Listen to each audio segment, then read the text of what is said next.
जी सलाम में आपका बहुत बहुत स्वागत है। हमारे साथ आज एक खास मेहमान जुड़ेंगे जो माइनॉरिटी का एक बहुत बड़ा चेहरा माना जाते हैं। न केवल हिंदुस्तान में बल्कि पूरी दुनिया में उनके फॉलोअर्स हैं और उनकी बात सुनने वाले बड़ी तादाद में लोग हैं।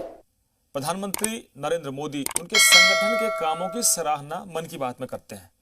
वो सांसद भी रह चुके हैं राज्यसभा में और सामाजिक कामों में बढ़ चढ़कर हिस्सा लेते हैं। जी हाँ, हमारे साथ इस वक्त जुड़ रहे हैं महमूद मदनी साहब, महासचिव हैं जमीयत उलमाए हिंद के और पूर्व राज्यसभा सांसद हैं। तो पहले एक छोटा सा उनका एक प्रोफाइल हम देखते हैं और फिर चर्चा शुरू करते हैं।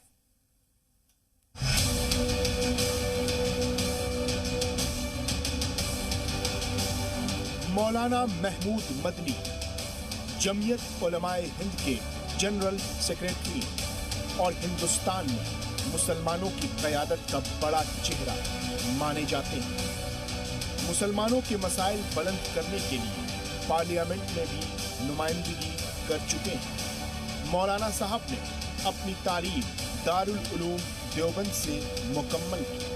अपनी समाजी, सियासी और दीनी खिदमात का आगाज जमीयत उलमाए हिंद के बैनर तले शुरू किया। मौलाना साहब तरक्की पसंद सोच और बेबाक बोल के लिए जाने जाते हैं। कौम के साथ साथ मुल्क की तरक्की के लिए सरकर्दा रहने वाले मौलाना महमूद मदनी रेशमी रुमाल तहरीक के बानी और शेखुल हिंद मौलाना महमूदुल हसन के वारिस हैं और उन्हीं के नक्श कदम पर आगे बढ़ रहे हैं।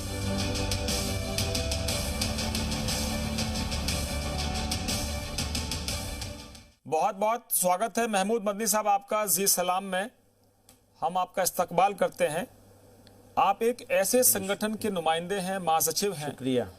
पूर्व राज्यसभा सांसद हैं आप। राज्यसभा में हमने आपकी तकरीरें सुनी हैं और अक्सर जब हम पार्लियामेंट कवरेज के दौरान आपसे मिलते थे तो आपको देखकर ये एहसास होता था कि माइनॉरिटी की तरक्की को लेकर आप कितने कंसर्न हैं। मैं आपसे जानना चाहता हूं कि आज के हालात में जब हम कोरोना को कह रहे हैं कि धर्म युद्ध नहीं है, किसी धर्म के साथ इसकी लड़ाई नहीं है, बल्कि ये वर्ल्ड वॉर है, विश्व युद्ध है, जहां पर दुश्मन आपका अदृश्य है, आप देख नहीं सकते। मदनी साहब क्या संदेश देना चाहेंगे उन लोगों को जो इस वक्त ये समझने में नाकाम रहे? देखिए, एक बात बिल्कुल क्लियर है कि जैसा कि आपने कहा भी कि ये ऐसा दुश्मन है जो छुपा हुआ है और कब कहाँ किस पर हमलावर होगा वो पता नहीं चलता। और फ़ौरन ये नहीं है कि नहीं पता चलता, बल्कि ऐसी सूरत है कि आप जनाब हो गया आपके ऊपर हमलावर और 15 दिन गुजर गए, आपको पता भी नहीं चला। समय गुजरने के बाद पता चलेगा और पता चलेगा तब तक हम कितने लोगों को नुकसान पहुंचा चुके होंगे। जो बहुत बहादुर बनते हैं, मैं उन लोगों से कहना चाहता हूं, भाई तुम अपने लिए तो बहादुरी कर रहे हो, लेकिन अपनी फैमिली को, अपने चाहने वालों को, अपने चहीतों को क्यों ख़तरे में डाल रहे हो? तो बिल्कुल दो टूक कहना चाहता हूं मैं ये कि ये मौका है होशियारी दिखाने का। होशियारी है सब्र में। सब्र ये है कि घर बैठ जाओ, बिल्कुल ज़रूरी हो तो जितनी ज़रूरत है उतनी देर के लिए निकलो और वरना अपने घर में बंद रहो। यही तुम्हारे लिए सबसे बड़ा नेकी का काम है आज की तारीख में। अगर नेकी करने का शौक़ है तो इससे बड़ी नेकी कुछ नहीं हो सकती कि आप घर में बैठें। अपने पड़ोसियों का ध्यान ज़रूर रखें, लेकिन घर में बैठ के। बिल्कुल। जो सरकार ने, जो सारे मेडिकल साइंटिस्ट दुनिया भर के इस बात पर मुत्तफिक हैं कि लापरवाही जो है वो मुसीबत ले आएगी, अपने ऊपर नहीं सिर्फ बल्कि अपने पूरे इलाके पर। ये मानवता के साथ घोर अपराध होगा अगर हमने इसको हल्के में लिया। मैं आपसे ये पूछना चाहता हूं कि 3 मई तक लॉकडाउन बढ़ा दिया गया है। 25 अप्रैल से रमज़ान का पवित्र महीना शुरू हो जाएगा और जो जिस तरह से आप देखते हैं कि रोज़ा इफ्तार होते हैं और कोरोना का कहर है, अब ऐसे में आप अपने समर्थकों को, अपने दर्शकों को, अपने देखने वालों को क्या कहेंगे कि क्योंकि प्रधानमंत्री ने कहा है कि जान है तो जहान है। इस बात पर सबका इत्तेफाक है कि इस वक्त कलेक्टिव कोई भी अगर जमा होकर के इकट्ठे होकर कोई भी काम किया जाएगा वो घातक हो सकता है। तो इसलिए सब लोगों को अपने अपने घर में अपने जो इबादतों का जो तरीक़े हैं उनको इख्तियार करें और जो करना है घर के में करें और घर में भी डिस्टेंस बना के रखें, एहतियात रखें। नमाज़ों में अभी तो जुमे की नमाज़ें भी बंद हैं, मस्जिद में बंद है, लोग ज़ोहर की नमाज़ पढ़ते हैं घर में, फिर वो जुमा नहीं होता बल्कि ज़ोहर की नमाज़ होती है अपने घर में। तो आप जो हैं उसमें ऐसी तरह से रोज़ा रखेंगे, इफ्तार भी घर में करेंगे, सहरी भी घर में खाएंगे, लेकिन बाहर नहीं निकलेंगे। तो ये एक एहतियात और इसके बचाव, एहतियात के अलावा कोई बचाव नहीं है इस बीमारी का, इस वायरस का। तो लोगों को इसको समझकर, जैसे लोगों ने जुमा छोड़ा है ऐसे ही लोगों से मैं ये अपील करना चाहता हूँ कि आप रमज़ान में जो बाहर निकलने का होता था, तरावी आप घर में पढ़ सकते हैं, 2 आदमी 3 आदमी इकट्ठे होकर के आप तरावी पढ़ लीजिए। इसी तरह नमाजें भी अपनी अपनी घर में पढ़िए, लेकिन बाहर मत निकलिए प्लीज़, ये मेरी रिक्वेस्ट है। और वरना तो फिर आप गुनह जो है जुर्म करेंगे अगर आप बाहर निकलते हैं या आपस में इस तरह से लोगों को जमा करते हैं, तो ये बड़ा जुर्म है, अपराध है। मदनी साहब, तो हमने बहुत सी तस्वीरें देखी हैं, हिंदुस्तान के कोने कोने से तस्वीरें देखी हैं। इसने धर्म नहीं देखा है, दुनिया की तस्वीरें देखी है, इसने धर्म नहीं देखा। ब्रिटेन के प्राइम मिनिस्टर हों, ब्रिटेन के प्रिंस चार्ल्स हों, बिल्कुल, या कनाडा के प्राइम मिनिस्टर की पत्नी हो, या ऐसे बहुत से लोग हैं जो इससे संक्रमित हो गए, डॉक्टर्स को अपनी जान गंवानी पड़ी। लेकिन हिंदुस्तान में जो एक मसला आया वो आया तबलीगी जमात के मरकज में, निजामुद्दीन मरकज में इतने सारे लोगों की जो मौजूदगी थी और उसकी वजह से जो कई जगह ये कोरोना पॉजिटिव पाए गए। अब लोगों ने कहा साहब मौलाना साद जो है वो हिंदुस्तान के ना तो कानून को मानने के लिए तैयार हैं, ना हिंदुस्तान की सरकार की जो व्यवस्था थी कि भाई ये संकट है इसमें बता दीजिए, खुलासा कर दीजिए, वो भी तैयार नहीं है। उनको नोटिस दिया गया कि आप बताइए, वो कह रहे हैं हम सेल्फ आइसोलेशन में हैं। उनके जो समर्थक हैं वो कह रहे हैं कि ये हिंदू मुस्लिम बना दिया है। आप क्या कहेंगे, क्योंकि ये हिंदू और मुसलमान का सवाल नहीं है, सवाल इस बीमारी से निपटने का है। नहीं कुछ, हाँ ठीक है, ये तो अब लॉ इन्फोर्सिंग एजेंसीज और ये सब देखेंगे।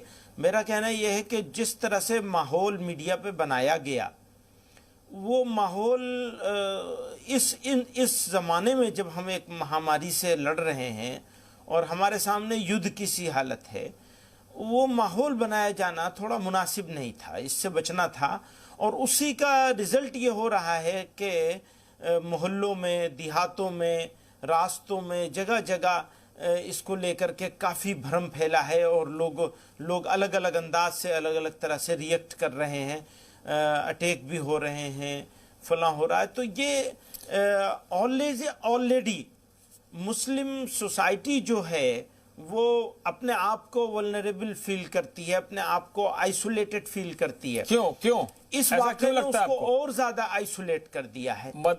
मदनी साहब, ऐसा क्यों लगता है आपको? आप तो सांसद रहे हैं, आप इतने बड़े ऑर्गेनाइजेशन के, दुनिया के इतने पुराने ऑर्गेनाइजेशन के आप जनरल सेक्रेटरी हैं, आपने तो दुनिया घूमी हुई है, तो आपको देख कर तो मुझे नहीं लगता कि आइसोलेशन की कोई फीलिंग है। ठीक है, लेकिन हाँ है, फीलिंग है, क्योंकि वो जिस तरह, हालांकि मैं ये बात भी मैं कहना चाहता हूं कि कुछ इंसिडेंट्स को किसी भी सोसाइटी का रिफ्लेक्शन नहीं माना जा सकता।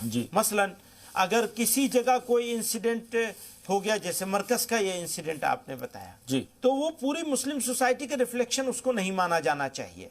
नहीं तो किसी ने नहीं कहा कि मुस्लिम समाज इंसिडेंट्स की वजह से अगर कहीं कहीं कुछ रिएक्शन हुआ है, नहीं मेरी बात पूरी हो जाए जरा से, 1 मिनट दिलीप जी, कि अगर इस जो ये वाक़यात को जिस तरह मीडिया में प्रेजेंट किया गया और उसकी वजह से अगर कहीं कुछ रिएक्शन नॉन मुस्लिम्स की तरफ से कहीं नजर आ रहा है या दिखाया जा रहा है, तो उसको भी उस सोसाइटी का रिफ्लेक्शन नहीं माना जाना चाहिए। तो दोनों चीजों को, दोनों तरह के इंसिडेंट्स को किसी सोसाइटी का रिफ्लेक्शन नहीं माना जाना चाहिए और मीडिया को जिम्मेदारी से अपना काम करना चाहिए। नहीं, लेकिन मदनी साहब, आपको नहीं लगता कि इस पूरे हालात में मौलाना साद सामने आते और कहते कि ये एक चूक हो गई है, ये व्यवस्था हमसे समझने में गलती हुई है, या हमारी ये व्यवस्था जो है ऐसी थी और हम समझ नहीं पाए कि कोरोना ऐसा लोगों में फैल जाएगा। उनको सामने आके बताना चाहिए था, अपने समर्थकों से अपील करनी चाहिए थी कि भाई आप तो बता दो। नहीं, ये ठीक है कि जो भी इंसिडेंट हुआ था और जो लोग से इससे रिलेटेड थे उन्हें अपना मीडिया के सामने अपनी बात रखनी चाहिए थी, जरूरी है, ठीक है। अब पुलिस की जो है वो पुलिस उनके पास पहुंच रही है, तलाशी ले रही है। एनफोर्समेंट डायरेक्टरेट ने उनके ऊपर मुकदमा कर दिया है, मनी लॉन्ड्रिंग का मामला दर्ज कर लिया है, या उनके घरों की तलाशी ली जा रही है। तो ऐसा देखिए माहौल पुलिस नहीं बना रही। पुलिस को तो आप कह रहे हैं कि लॉ एनफोर्समेंट एजेंसीज हैं, लेकिन देश भर में बंदी साहब दो तरह की तस्वीरें सामने आई। वो एक धर्म विशेष से नहीं जुड़ा है। पंजाब जो है, पंजाब में पटियाला में एक असिस्टेंट सब इंस्पेक्टर का हाथ काट लिया गया। वो तथाकथित निहंग थे, वो पूरे समुदाय का रिप्रेजेंटेशन नहीं कर रहे हैं। इंदौर में डॉक्टरों पर पत्थर फेंके गए। तो फिर इसके बदले में जो समाज के लोग जिम्मेदार नहीं भी थे, उन्होंने अपनी जिम्मेदारी समझते हुए अखबार में विज्ञापन देकर माफी मांगी और कहा कि हमारी कौम के कुछ लोगों ने गलती की है, हम शर्मिंदा हैं। एक मुस्लिम समुदाय के लोग जाते हैं और एक वृद्ध हिंदू महिला के अंतिम संस्कार में पूरी शिद्दत के साथ शरीक होते हैं और कहते हैं कि हमारा धर्म है, हमारा फर्ज है, क्योंकि ये हमारी पड़ोसी है, इनके बच्चे पहुंच नहीं पा रहे हैं। फिर उसी मुस्लिम समुदाय ने डॉक्टर्स पर फूल बरसाए। एक दिल को सुकून देती है, एक तकलीफ देती है। हाँ, ठीक बात है, वो ये चलता है। बात सिर्फ इतनी सी है कि मैं बहुत ही यानी शुरू से इस बात को कहता चला आ रहा हूं कि जो मेडिकल वर्कर्स हैं, डॉक्टर्स हैं, सुरक्षा कर्मी हैं, पुलिस वाले हैं, इसी तरह से सफाई कर्मचारी हैं, ये लोगों का तो हमारे ऊपर बड़ा एहसान है, बड़ा उपकार है। हम लोग पूरे देशवासी लोगों को इनको आला दर्जे का, ऊंचे दर्जे का सम्मान देना चाहिए। और अगर हम सम्मान नहीं दे सकते हैं किसी वजह से, तो अपमान करने का तो हरगिज कोई अधिकार नहीं है हमारे पास। और ये तो उससे भी आगे कि आप हमला कर देंगे, चाहे मुरादाबाद का वाकया हो, चाहे मेरठ का हो, चाहे टोंक का हो, कहीं का भी वाकया हो, इंदौर का हो, तो हमारे लिए तो बहुत शेमफुल है ये। इससे ज्यादा शर्म की क्या बात हो सकती है कि जो लोग हमारे लिए अपनी जान जोखिम में डालकर लड़ाई लड़ रहे हैं, डॉक्टर से ज्यादा तो वल्नरेबल अपनी जान को हथेली पे लेके घूमने वाला कोई हो ही नहीं सकता। मेडिकल प्रोफेशन से रिलेटेड जो लोग फ्रंट लाइन में काम कर रहे हैं, तो हमें तो इनके लिए और भी बहुत कुछ करना चाहिए, सोसाइटी को करना चाहिए। खाली सरकार की रिस्पॉन्सिबिलिटी हो, छोड़ दिया जाए ऐसे मौके पे, ये नहीं, बल्कि हमें सबको मिलजुल कर। देखिए, मैं एक बात और कहना चाहता हूं, ये लड़ाई मिलजुल के लड़ी जाएगी और ये लड़ाई अलग अलग करके नहीं लड़ी जा सकती, मिलजुल के लड़ी जानी चाहिए। तो इस वक्त मिलाने के लिए काम होना चाहिए और ये होना चाहिए कि हम एक साथ इकट्ठे होकर इसके खिलाफ लड़ाई लड़ेंगे और दूसरी तरफ दाएं बाएं नहीं देखेंगे। हो सकता है हमारे बीच में मतभेद होगा, बाद में निमट लेंगे उससे, पर अभी तो हम लोग सब मिलजुल करके इकट्ठे होकर लड़ेंगे। और डॉक्टर को तो जितना सपोर्ट करने की जरूरत है उतना ज्यादा से उससे ज्यादा 2 गुना ज्यादा हम लोगों को सपोर्ट करना चाहिए, डॉक्टरों को भी, पुलिस को भी और सफाई कर्मचारियों को भी। मैं आपसे एक चीज और जानना चाहता हूं कि तबलीगी जमात जो है जी, उसके जो प्रमुख है मौलाना साद, उनसे आप क्या अपील करेंगे कि चलिए देर हो गई लेकिन दुरुस्त तो हो जाइए? नहीं, मैं ये कह रहा हूं कि इस वाक़े को हुए बहुत दिन गुजर गए और आप लोगों ने इसको हॉट केक बना करके बेच लिया है। अभी छोड़ दीजिए कुछ दिन के लिए। नहीं, हमने तो मामला निमट जाएगा उसके बाद सब कर लीजिएगा। उनकी तरफ से ये ऑफ कोर्स उनकी तरफ से ये अपील आनी चाहिए कि अभी भी अगर कहीं कुछ लोग हैं और उनको चेक करने के लिए या क्वारंटाइन करने के लिए कहीं कुछ ले जाना चाहते हैं, तो लोगों सपोर्ट करें, उसे अपने विरोध ना माने।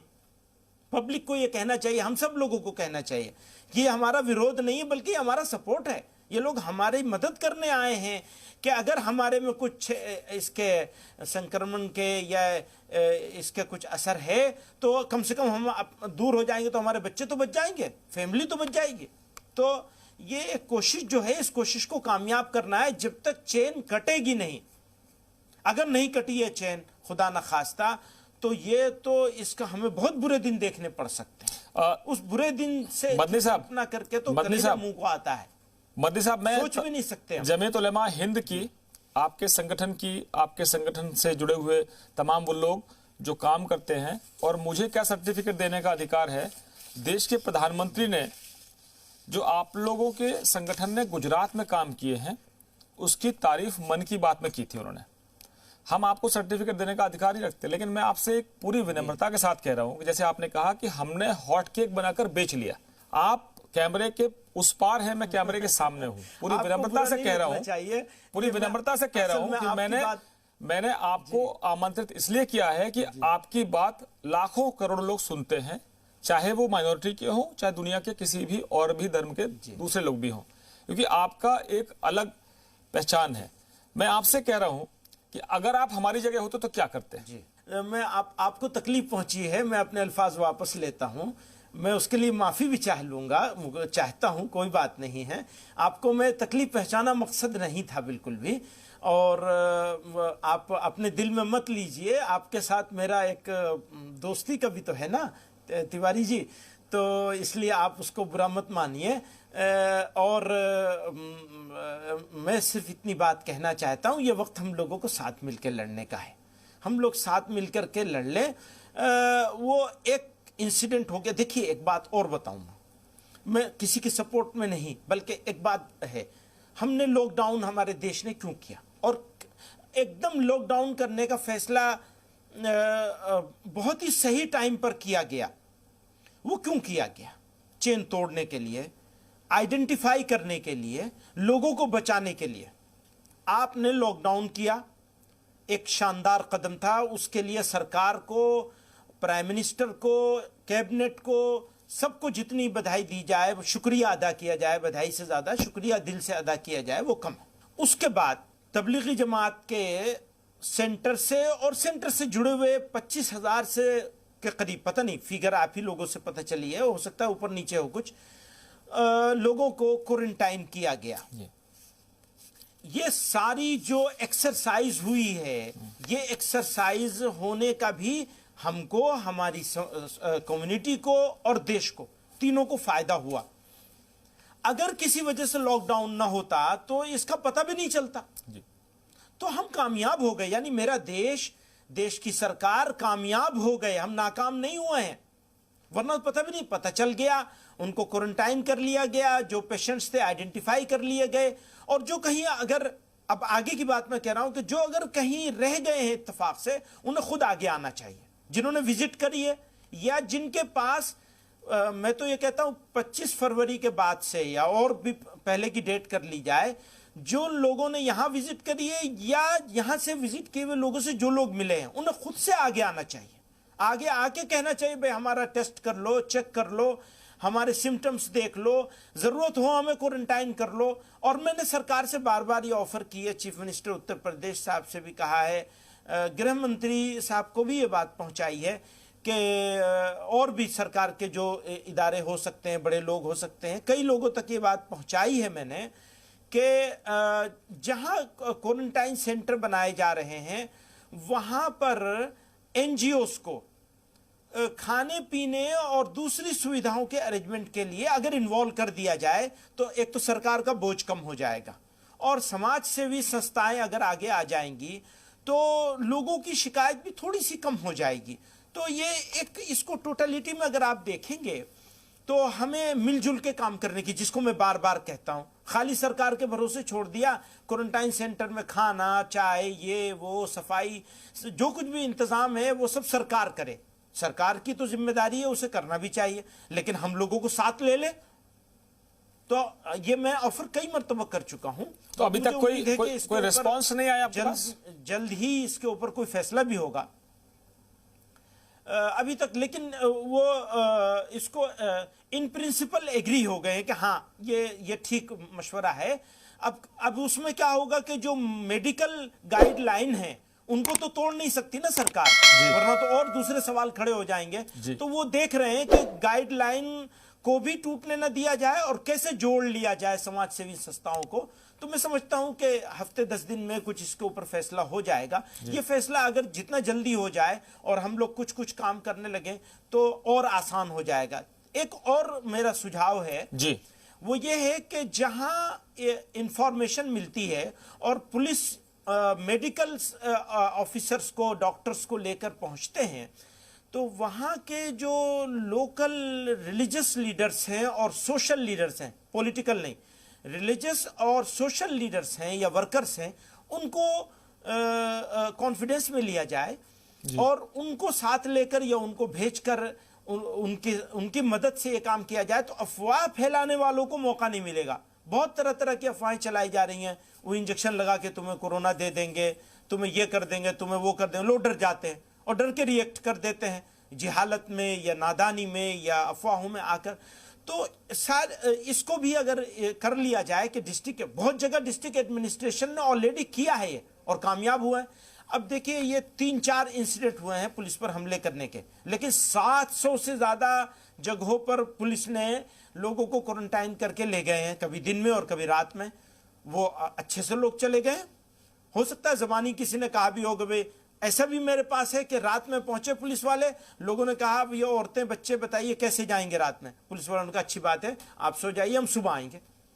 तो ये एक आपस में एक तालमेल बना करके अगर काम किया जाएगा तो मैं समझता हूं ऐसे इंसिडेंट्स को हम आराम से रोक सकते हैं। फिर भी जो इंसिडेंट हो रहा है ये पूरी मुस्लिम कम्युनिटी के लिए बहुत ही शेम की बात है। मदनी साहब, एक और आपके जरिए एक संदेश जाए, क्योंकि जी आपकी आवाज काफी लोग सुनते हैं, कि एक ऐसे भी तर्क दिए जाने लगे हैं कि ये केवल हमको बरगलाने की कोशिश है या हम पर इस तरह के मतलब दबाव बढ़ाने की कोशिश है, लॉकडाउन के बहाने हमको दबाया जा रहा है। मैं आपसे जानना चाहता हूं, और ये भी कहा गया है कि ये मुस्लिम धर्म के मानने वालों को, खुदा की इबादत करने वालों को हो ही नहीं सकता ये कोरोना। तो आप इस पर लोगों को क्या संदेश देना चाहेंगे कि भाई ये तो पूछ के नहीं आ रहा है, बता के नहीं आ रहा है? तो ये बहुत साफ है और इस पर इस देश के सारे उलमा, हर स्कूल ऑफ थॉट के, हर सेक्ट के उलमा इस बात पर मुत्तफिक हैं, एक ग्राउंड पर हैं, और वो सब मिलकर के ये अपील कर रहे हैं जोर से सबसे कि देखिए आपको एहतियात करनी लाजिम है। खुदा ने एक निज़ाम बनाया है, उस निज़ाम से बाहर जो निकलेगा वो उसका अंजाम, उसको तकलीफ उठानी पड़ेगी। तो उस निज़ाम के, उस सिस्टम के अंदर रहना है। सिस्टम ये है कि इस वक्त इस बीमारी से बचना जरूरी है और बचने के लिए एक दूसरे से दूर रहना जरूरी है। तो ये जरूरी चीज है, इसको करना पड़ेगा। हमारी मस्जिद की जमातें सस्पेंड हैं ऑलरेडी, लाखों मस्जिदें हैं जहां न जुमा हो रहा है न जमात की नमाज हो रही है। तो ये इसको बाकी रखा जाए, रमजान में भी बाकी रखा जाए, और इबादतें आप अपने घरों में करिए। अल्लाह ताला तो हर जगह मौजूद है, वो देखने सुनने वाला है। ये भी कहता हूं, आप कोई भी नेकी का काम करने के लिए अगर इस बैरियर को तोड़ेंगे तो आप नेकी नहीं करेंगे, गुनाह करेंगे, जुर्म करेंगे, और ऐसा जुर्म जो काबिल माफी नहीं है। आप दूसरे को तकलीफ में मुब्तला कर रहे हैं, महमूद मदनी साहब मुसीबत में डाल रहे हैं, जान खतरे में डाल रहे हैं लोगों की। आपके संगठन की तो प्रधानमंत्री तारीफ करते हैं, और तबलीगी जमात जो संगठन है जिसका अपना एक काम करने का तरीका है, और अगर आप इसको व्यक्तिगत न लें और आप ये ना सोचें कि हम कोई इसको धर्म के खांचे में बांट रहे हैं, या उनको हम कोई अपनी तरफ से हमने सजा सुना दी है, या हम कानून हैं, या हम जज हैं, या हम अदालत हैं। आपकी तरफ से, आपके संगठन की तरफ से कभी कोई बातचीत उनसे हो पाई है? क्योंकि सुप्रीम कोर्ट में भी पिटीशन फाइल की गई थी, कहा गया था कि मीडिया उनकी इमेज को या इस संगठन को ऐसे पेश कर रहा है, उनकी बदनामी कर रहा है। लेकिन सुप्रीम कोर्ट ने अपने जो ऑब्जर्वेशन थे वो आपके सामने है, आपके पास होंगे, सब लोग जानते हैं। आप क्या इस पर टिप्पणी करना चाहेंगे कि ये मसला ना तो किसी धर्म विशेष से लड़ाई का है, न किसी ने आपको कभी तो कोई, आज तक तो हम लोगों ने मीडिया में कभी तबलीगी जमात और मरकज के बारे में, मौलाना साहब के बारे में हमने कभी कोई जिक्र नहीं किया था, ना उनको कोई हम इस तरीके से पेश कर रहे थे कि उन्होंने कोरोना लाके पूरे हिंदुस्तान में फैलाया है। लेकिन कुछ चीजें हैं जो प्रोटोकॉल को, एसओपीज को आपको फॉलो करना पड़ेगा। तो आपके संगठन से उनके नजदीकी संबंध है। मैं ये नहीं कहूंगा कि आप लोग जिम्मेदार हैं इसके लिए, गलती जिसकी है वो जिम्मेदारी लेगा। लेकिन अब आप क्या कहेंगे कि आपको लगता है कि वाकई अदालत से ही संरक्षण मिलना चाहिए, या देश का कानून जो कह रहा है, समाज कह रहा है, सरकार कह रही है, उसको सुन ले मौलाना साहब? हाँ, सुनना चाहिए बिल्कुल। समाज और देश, देखिए कोई भी किसी भी सोसाइटी में रहने वाले लोग अगर अपने आप को समाज से और देश के कानून से ऊपर समझेंगे तो ये कैसे चलेगा? ये तो हो ही नहीं सकता। ये इस्लामी तालीमात के भी खिलाफ है और खुद उनकी ऑर्गेनाइजेशन का जो एक बुनियादी उसूल है कि कानून के मुताबिक चलना है, काम को कानून के दायरे में रहकर, कानून ने जो लिमिट तय करी उस लिमिट के अंदर रह करके करना है, ये उनकी ऑर्गेनाइजेशन का यानी सिद्धांतों में से मूल सिद्धांत है, बेसिक प्रिंसिपल्स में से है कि आपको कानून नहीं तोड़ना है और कानून के अंदर रहना है। तो वो कैसे वो ऊपर हो सकते हैं? कोई ऊपर नहीं हो सकता और कानून को अपना काम करना चाहिए, करेगा कानून अपना। तो आप पहल करेंगे, खुद से मानना चाहिए, आप पहल करेंगे और सोसाइटी के लिए रहमत होना चाहिए, जहमत नहीं होना चाहिए किसी को। मदनी साहब, आप पहल करेंगे, उनको समझाएंगे, उनसे कोशिश करेंगे कि भाई आप समझ लो, अभी बहुत ज्यादा देर नहीं हुई है, आपको समझना पड़ेगा, क्योंकि इससे कौम की बदनामी होती है। मैं तो बहुत छोटा सा आदमी हूँ। अरे आप बहुत बड़े आदमी हैं। बहरहाल सभी लोग समझा रहे हैं, लोग कह रहे हैं और वो समझना चाहिए। जी नहीं, मैं बड़ा आदमी नहीं हूँ। ये तो आपका बड़प्पन है तिवारी जी। ये तो आपका बड़प्पन है। मैंने आप मेरे जुमले से आपको कष्ट हुआ है, तकलीफ पहुंची है। मैं नहीं, बहुत इसको मैं व्यक्तिगत नहीं मान रहा हूँ। देखिए, आपका पूरा अधिकार है मदनी साहब, आप मेरे बहुत पुराने मित्र हैं और आपका पूरा अधिकार है, मैं आपका सम्मान करता हूँ, क्योंकि आपको देश की एक बड़ी आबादी का, एक बड़े धर्म का, आपको अपना उनका पक्ष रखने का अधिकार है, आपको अपना पक्ष रखने का अधिकार है। इस तरह के शब्द आते जाते रहते हैं और मैं उसको पूरी विनम्रता के साथ स्वीकार करता हूं, क्योंकि ऐसे में हम एक दूसरे को जानते हैं, हम एक दूसरे की तारीफ कर सकते हैं तो बुराई भी कर सकते हैं, कोई बात नहीं। निंदक निरे राखिए, आंगन कुटी छवाए, बिन पानी बिन साबुना, निर्बल करे सुहाए। हम तो आपके साथ हैं। बुराई नहीं करना चाहता मैं। जी शुक्रिया जी तिवारी जी, बहुत शुक्रिया, बहुत बहुत। जब भी आप हमको बुलाएंगे, आप देखिए, आपने उसको मदनी साहब, जब भी हम आपको बुलाएंगे हम दौड़े चले आएंगे और हम हिंदुस्तान को बताएंगे कि यहाँ जमीयत उलमा हिंद है जो इस तरह के काम करता है। गुजरात में कितने सारे आपने सोसाइटी के हित में काम किए हैं और देश के वजीर आला जो हैं, वजीर आजम जो हैं, वो अगर ये कहें मन की बात में, अपने मन की बात में आपकी तारीफ कर रहे हैं, तो ये तो हिंदुस्तान के लिए अच्छी बात है और आपके लिए भी अच्छी बात है।